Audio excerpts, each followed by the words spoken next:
Hello, everyone, and welcome to Carreira na Real. And here we basically simplify the world of entrepreneurship and finance through direct conversations with professionals who live and breathe inside of these industries. Before I begin this episode, you might have noticed I'm speaking in English, which is not the usual here, but the reason for this is so we reach a broader audience and other professionals connect with other professionals worldwide. And secondly, and most importantly, you might have noticed my co-host isn't here today. The reason for this was is that he was actually admitted into his top choice university, which is EA in Spain, and he's currently visiting their campus in Madrid. So that's why he isn't here today. And third and lastly, before we begin, is that this season of Carreira, we're trying to kind of mix up different industries. So not only stay within the same areas and try to seek different people who work in different places. So, for example, today we have someone who works in the financial sector, and then we're going to have an interview with a professor that teaches about administration, and then we'll have someone from the energy industry. So, we're going to try to mix things up. And today, now I'm going to finally introduce our guest. We have Rogério Thomé, who I had the privilege and honor of working with him during my break or this vacation, where he offered me an internship into Alta Vista Investimentos, his huge company that is one of the protagonists inside of the financial market. So, first of all, hello, Rogério. Thank you very much for being with us here today.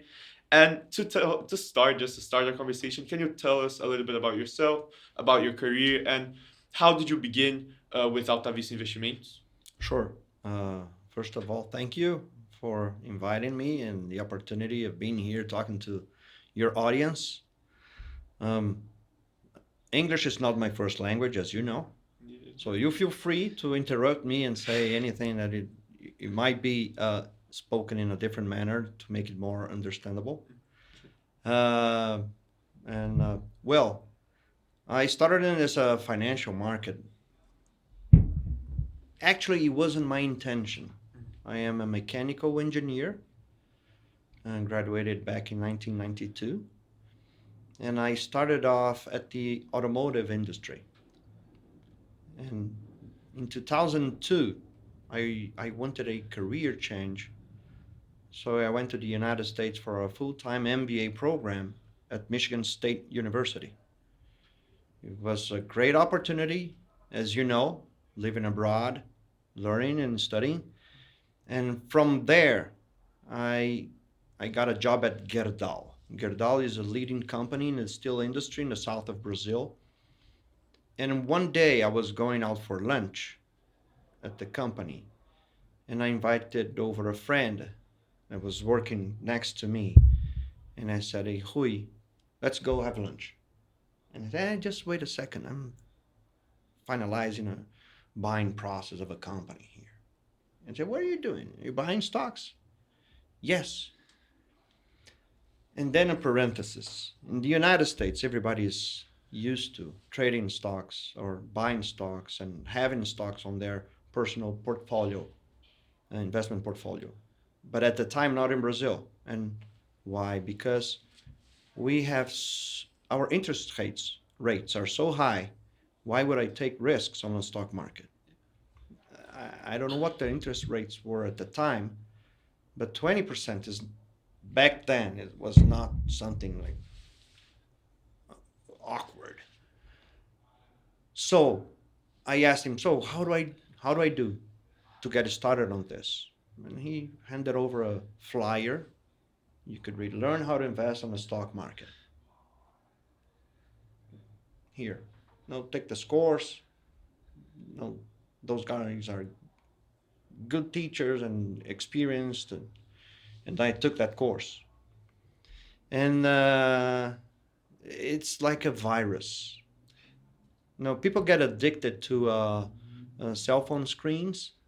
People also get addicted to stock market screens and seeing the price of stocks going up and down. You see like up 2, 3, 4% one day and down the other day, and then you think, well, had I bought it, I would.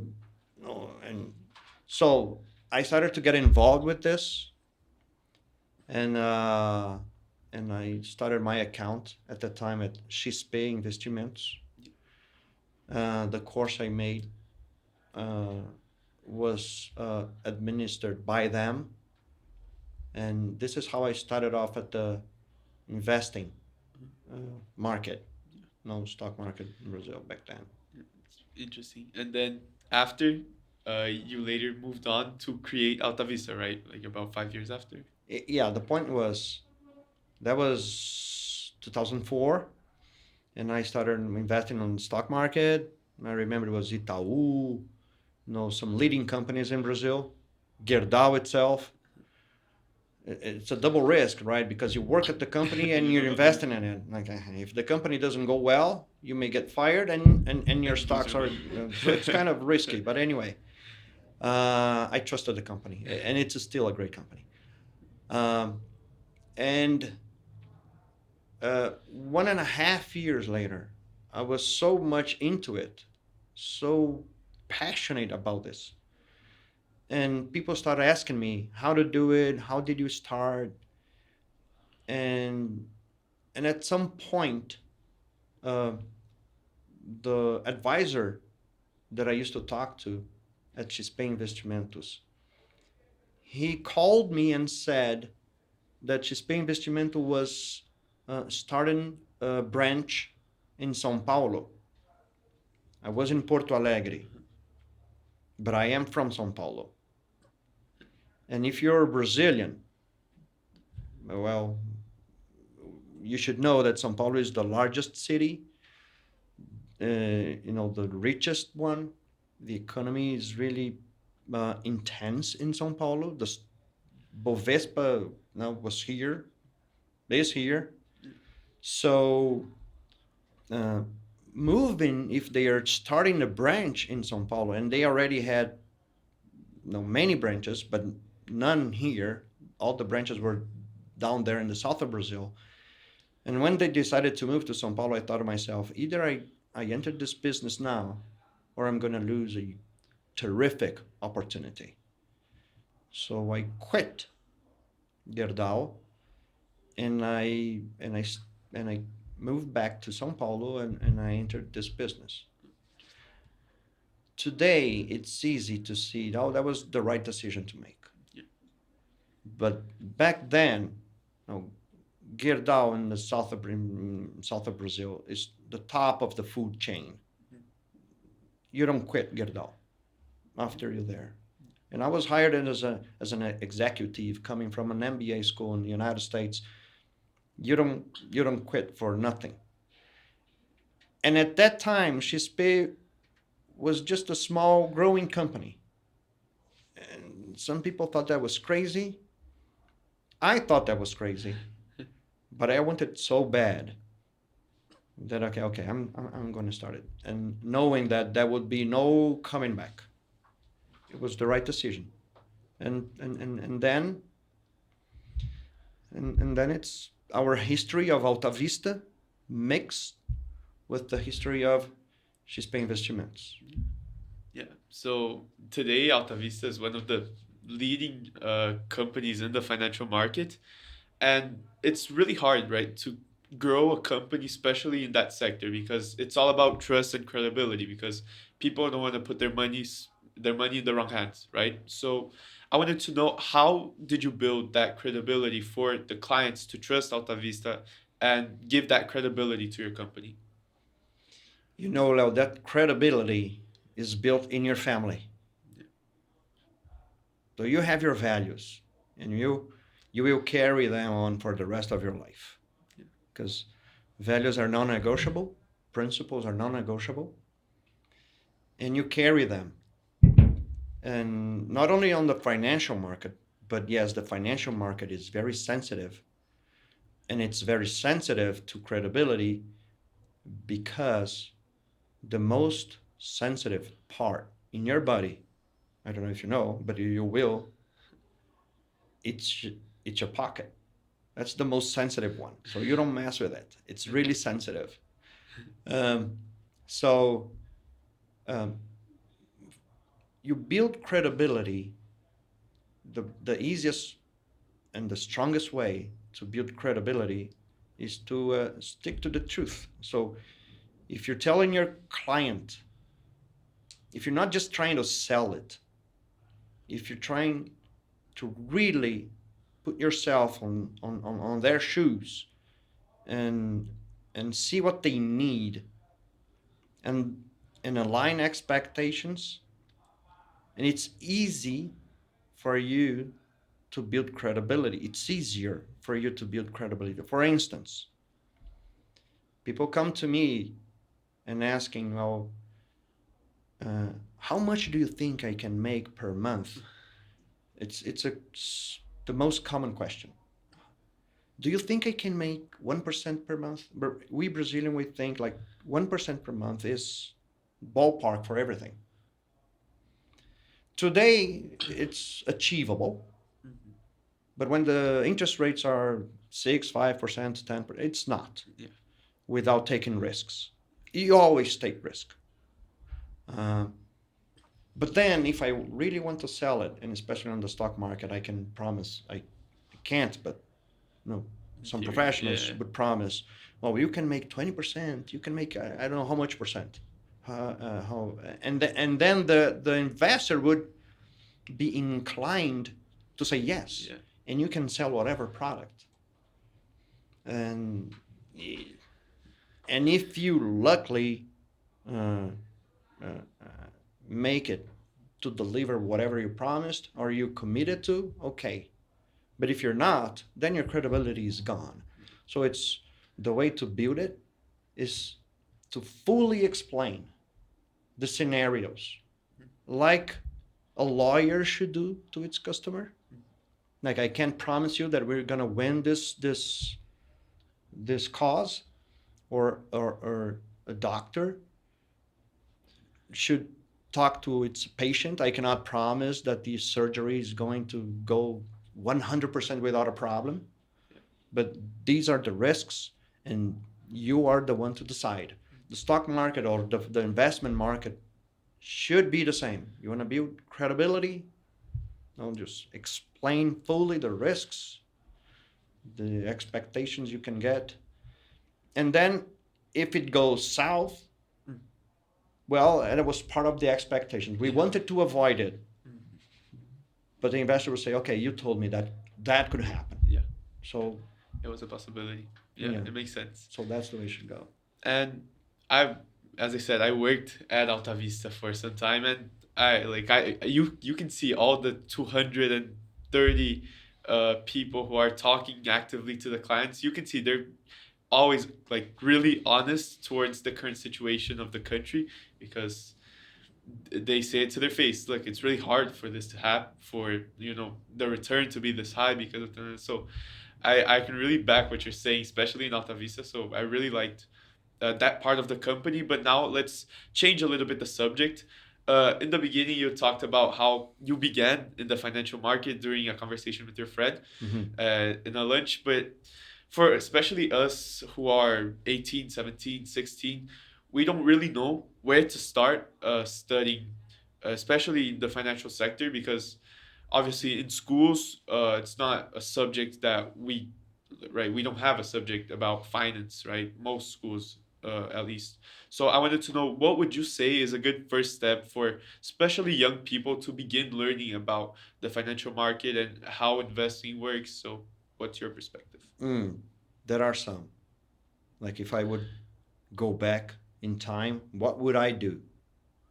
I would get to know better the implications of interest rates. What actually is it? Why do countries need to borrow money? For what end? How do they do it? So knowing a little about the economy itself, and just a quick explanation about it. Yeah. A country needs money to invest on infrastructure, health, and education, and it needs money. It gets money from taxes. But sometimes it needs more money than that. So it has to ask investors regular people, to borrow money to the country. And in return, I will give you some uh, return on your investment, some interest rates on your investment. If the country really needs money and the people are not lending money, uh, the, the country will have to increase the interest rates.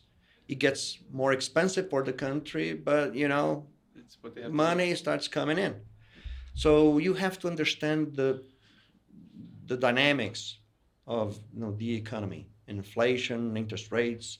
These are not taught in schools normally, do. No. and it's super important Yeah. to know what happens when interest rates go up. What happens to the stock market? Is it good for the companies or bad for the companies? Uh, and also, the link between uh, different currency. Yeah.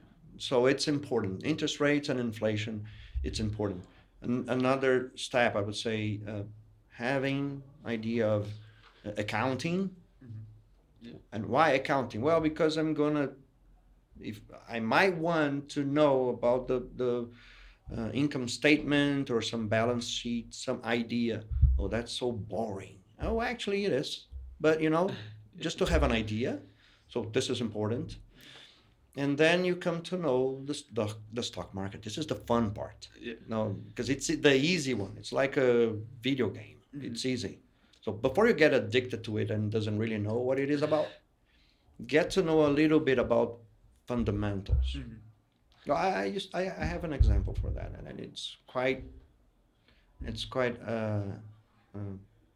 quite it serves well. It matches well your age. Let's say there is a girl that is interested in a boy, and one thing is to know whether this boy he comes from a good family. It's a hard working in school. It's a gentleman, and so this boy have good fundamentals. Yeah. So if they get together and start dating, and one day they decided to get married, will they have problems? Yes, but they have good fundamentals, so don't Yeah. worry. Hmm? That makes sense. But if the connection was just like it's a nice face and a beautiful body, will they have problems one day? Yes. But what are the fundamentals? None. Well, so then maybe it will be disruptive. Yeah. No, there will be a problem. So the stock market works. No, something like this. If you're investing for the long term, no, you have to analyze the fundamentals well. If not, well, be prepared to Sell it. to sell it. Yeah. Yes. Yeah, that's a really good example for those who didn't understand. I think everyone did now because it's actually how it works, right?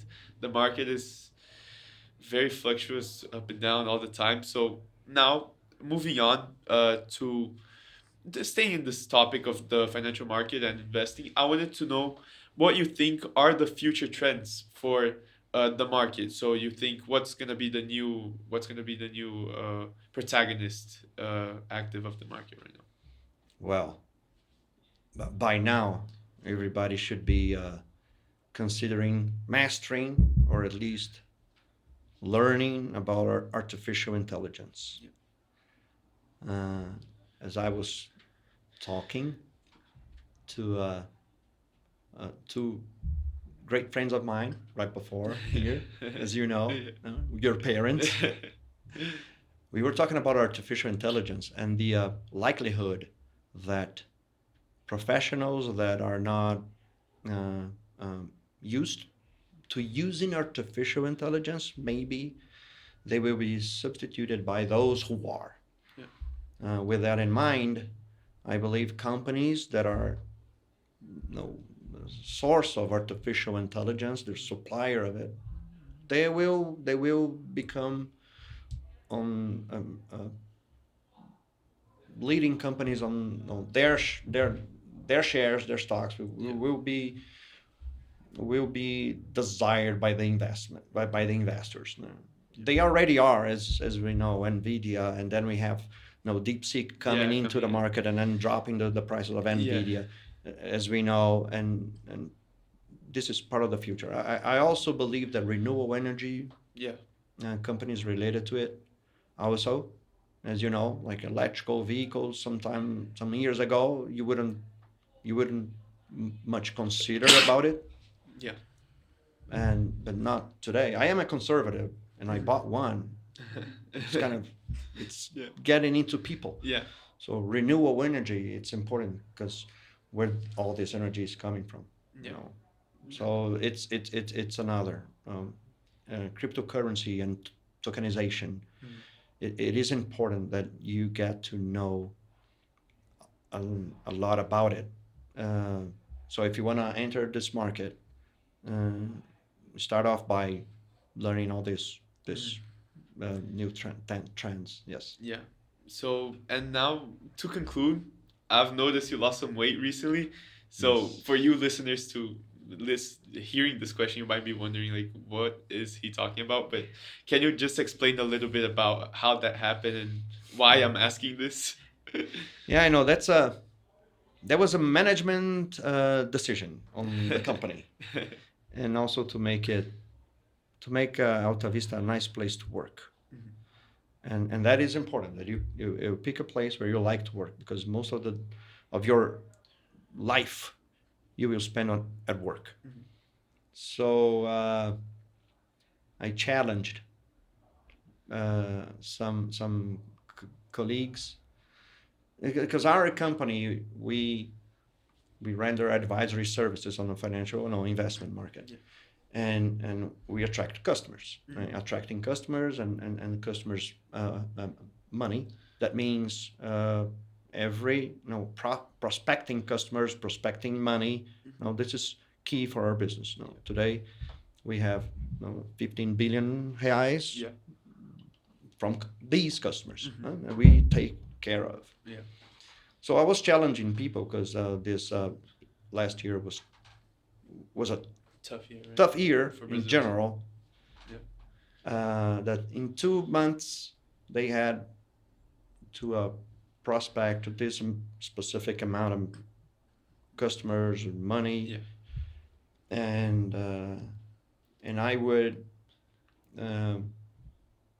lose 10 kilograms in 2 months.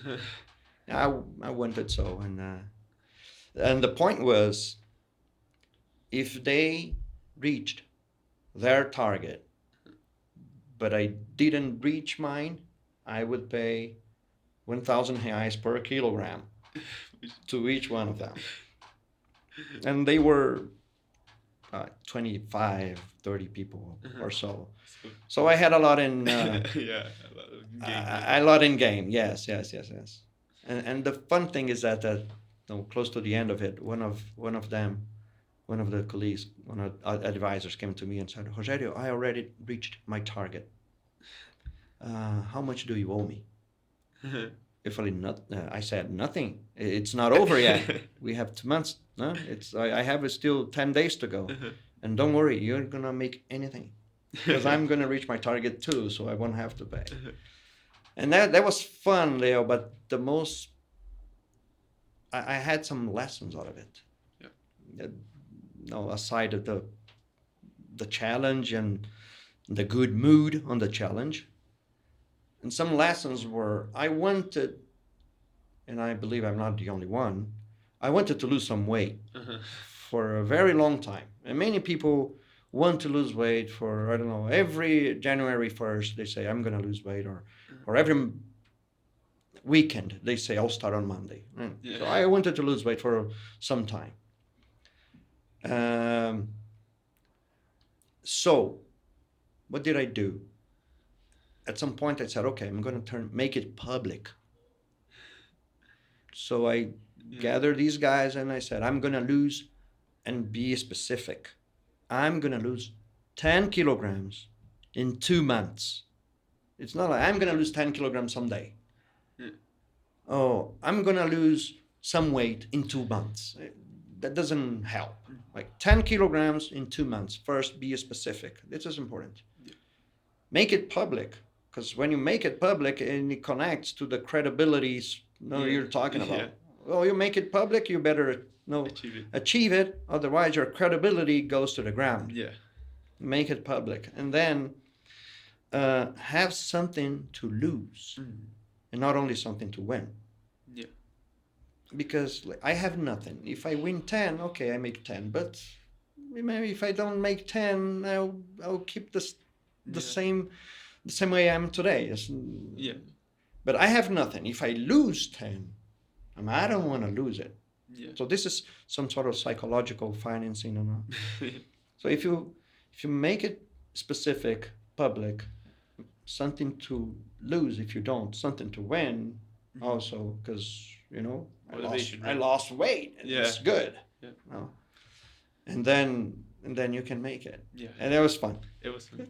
For the story was really fun. good too Well, for us, right? I made it, but many of those colleagues didn't. Yeah. Oh, okay. No, they have to look at me. I didn't charge them what they said they would pay me, but okay. Yeah. Yeah. Okay. So, thank you everyone for watching one more episode of Carreira na Real. I would like to thank Rogério again for being with us here today. It was amazing, the conversation, and I know, just like me, many of you also learned a lot from this interview. So, thank you very much, Rogério, and see all of you next time. My pleasure. Bye-bye. Bye-bye.